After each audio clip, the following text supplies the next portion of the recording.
જય શ્રી રામ. કેમ છો તમે બધા? મજામાં ને? તો જો રાજકુમાર સવાર કોલ્ડ કોફી પીવે છે. હવે તો વેકેશન પડી ગયું એટલે છોકરાને ફરમાઈશ ચાલુ જ હોય. સવારે ઉઠે ત્યાંથી કરી મારી રાજકુમાર તો ફરમાઈશ ચાલુ જ હશે હો. રાતના સૂવે ત્યાં સુધી મમ્મી મને આ ખાપશે, મમ્મી મને આ ખાવું છે. તો સવારમાં એ મને કે મને આવી કોફી બનાવી દે, ફેટેલી જે ફીણવાળી બની જાય. શું કે મને તો નામે નથી આવડતો. એ જોવે બેઠી ટીવીમાં મોબાઈલમાં, એટલે કે એની ફરમાઈશ આવે. મેં કે ઠીક છે હાલો. અને પછી બપોરના કે હવે મને ભજીયા ખાવા છે, શાક રોટલીને બનાવજે કે. તો મેં ઠીક છે ને, મારો વિચાર તો રસપૂડી બનાવવાનો હતો, તો કે ના મને ભજીયા ખાવા છે કે. તો પછી બનાવે છે ભજીયા. કેમ કે મારી દીકરી હતી એકલી, પતિદેવ હોય તો પછી શાક રોટલી જ બનાવવી પડે, પતિદેવ ના ખાય આવો નાસ્તો. તો પછી મેં ઠીક ચાલો, તો મારી દીકરી ભજીયા બનાવીને ખાઈ લીધા છે.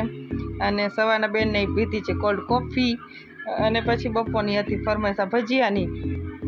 તો બધાને જય Shri Ram. Like share subscribe જરૂર કરજો. અને તમારા બધે છોકરાનું વેકેશન પડી ગયું છે ને, એ કેવા ફરમાઈશ કરે છે એ પણ કહેજો કોમેન્ટમાં.